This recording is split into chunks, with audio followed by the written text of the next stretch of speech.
Hey guys, Louie here and welcome back to Acorn Hill. For today's episode and in this video, I wanted to show you a little update in a new planting project that I just got myself involving my favorite indoor plant and my favorite tropical plant. This is the Staghorn Fern. Now this is an update on a mounting video that I did, I think 2 months ago. What I had were just your regular grocery item Staghorn ferns. This is one of those smaller type platycerums, and it's suitable for either the apartment or a home situation. But me, I for some reason I am attracted to elk horns, staghorn ferns, deer horns, and anything of that sort.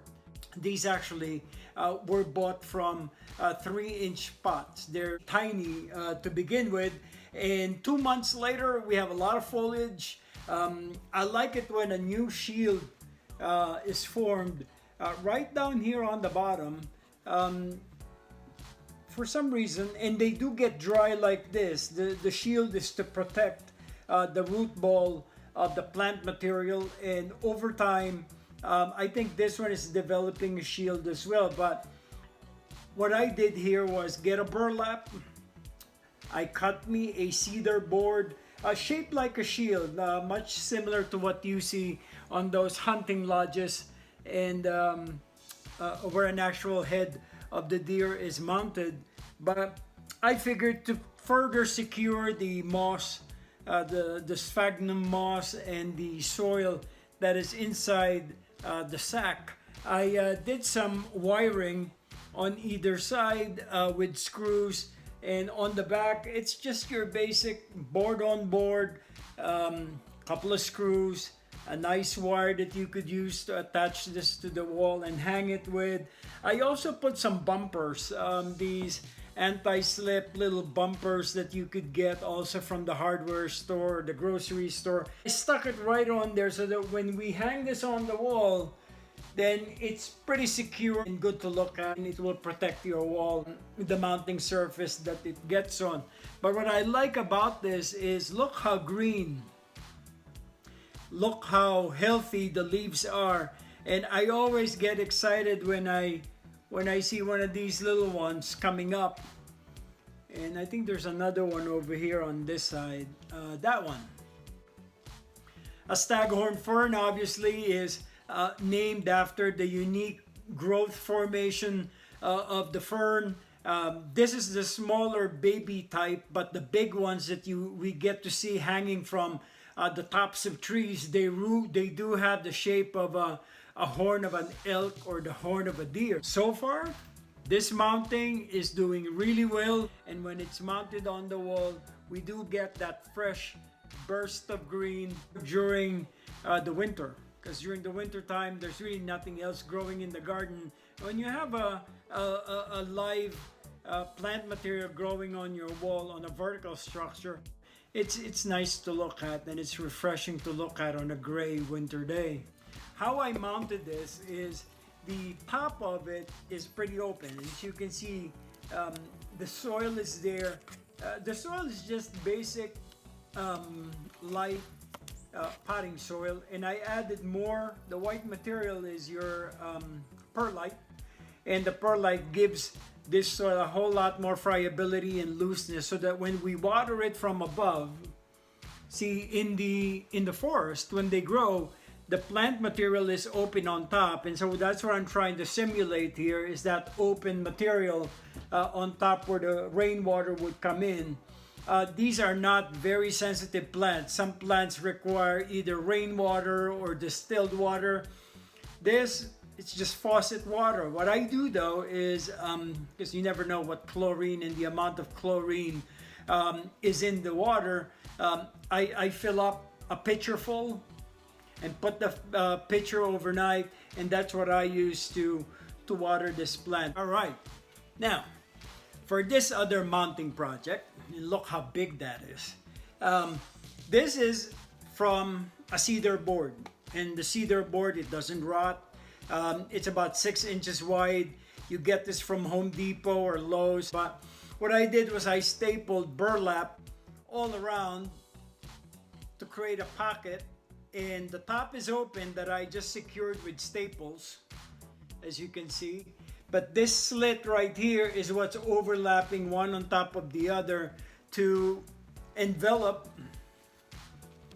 there we go, put it on side view, to envelop the root ball of the plant itself.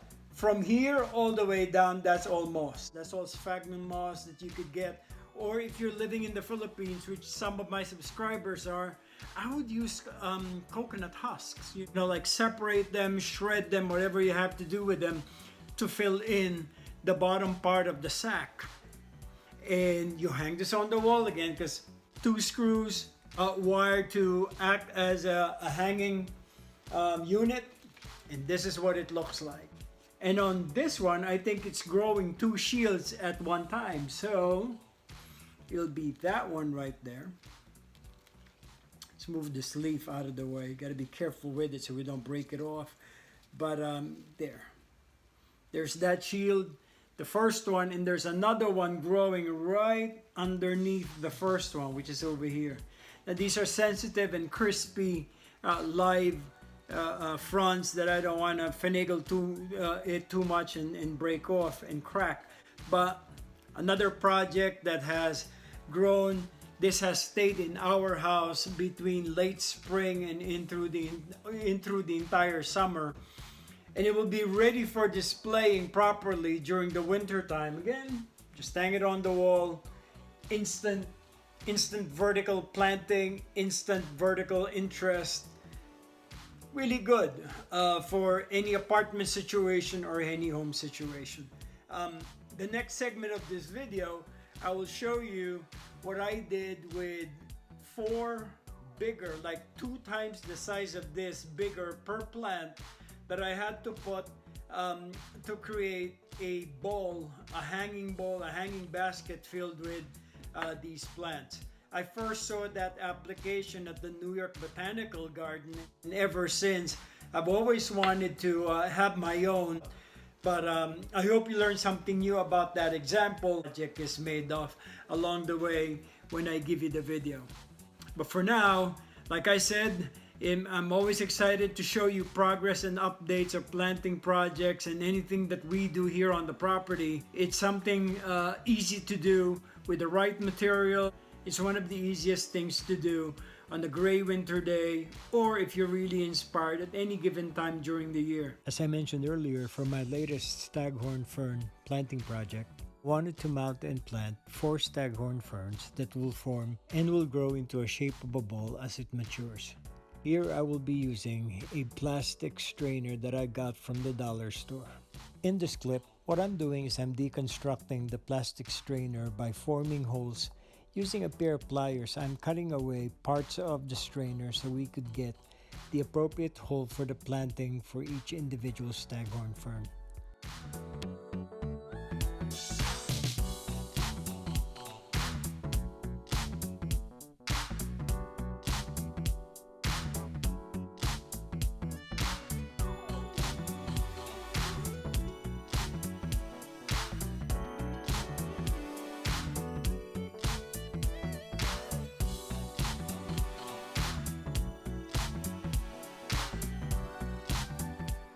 And just like that, I've cut away 4 3x2 individual holes located along the wall of the plastic strainer. The next thing I did was prepare the strainer by covering it with burlap. Covering it with burlap will now contain the soil and the planting medium that I will be putting inside, so that all the root balls of the 4 individual Staghorn ferns will be well situated.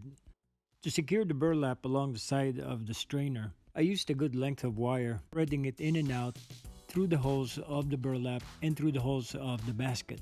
There was no set rule or pattern into doing this. I just did this randomly, just making sure that every single piece of burlap is secure and it's flush right next to the basket.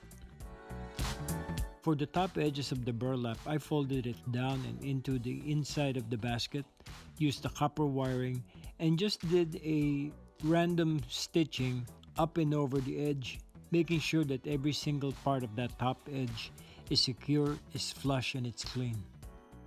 Once everything's all nice and clean right up against the side of the basket, in this part of the clip, cutting away the sides of the burlap that corresponds along the side of the basket with the holes that we prepared earlier.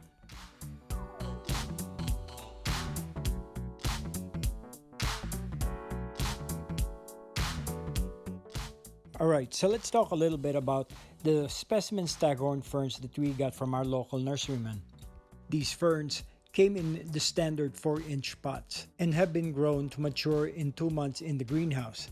So the bargain that we got these for, they were $4.99 for a staghorn fern with 17-inch long sterile fronds. That's a real bargain because if you get this from either Amazon or any specialty nursery, these would cost at least $25 each. The other thing that I like about this batch that we got is that they already have mature shields or sterile fronds.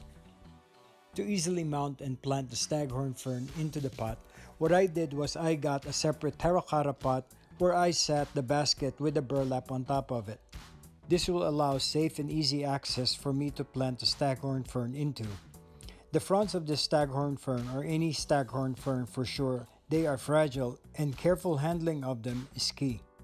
Keeping in mind that the opening along the side of the basket is only 3-inch by 2-inch wide, I'm very careful in removing all the extra soil on the root ball of this plant. In this part of the clip, I am now carefully inserting the root ball of the staghorn fern through the hole along the side of the basket. It is key, and I make sure that the shields and the sterile fronds of the plant is well exposed and is also acting as the cover to cover the hole that we created earlier along the side of the basket. That proper placement of the shield will ensure that the plant will grow properly, will develop roots healthily, and will also make sure there's no extra soil that will come out of the hole.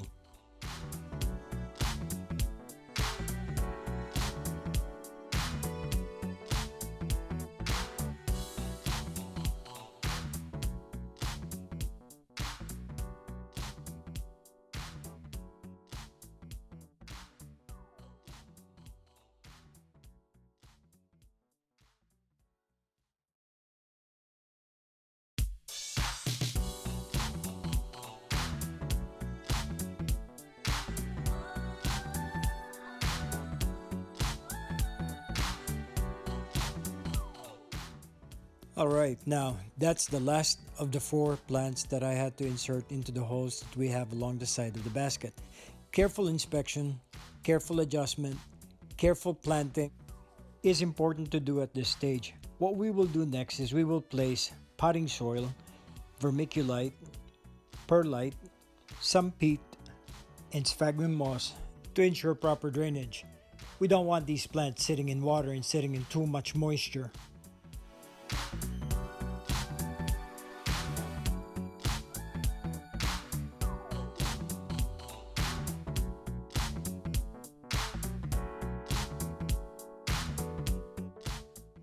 After putting the soil to reach the top almost to the rim of the basket, the next thing to do is put a cover right on top so that all this soil will not come off, be dislodged, and disturb the root ball of the plants. To give a more uniform look, what I used is again Hessian or burlap. With landscape staples, what I'm doing here is I'm tucking everything in, making sure that the staples pierce not only the lid or the cover, but also go all the way down to the root ball of the plant. We're doing this to secure the root ball into the soil inside the basket, but also allow for more root growth as the feeder roots are now about to search for more moisture, more room, and more places to root into. Securing them with staples, it's a good thing. Over time, and I'd say a couple of months, given the right amount of moisture and the right amount of light, the fronds will slowly turn up, more shields will mature and grow, and everything will slowly form into the shape of a ball. And there you have it, guys, an update on my first staghorn ferns mounted on boards and another way of planting my favorite tropical plant, planting them in almost a hanging basket style to form the shape of a sphere. I hope you learned something new today with these new planting projects. Subscribe to our channel, like our videos if you haven't already, for more videos coming up. This is Louie. coming to you from Acorn Hill, and we'll see you back here. Bye-bye for now.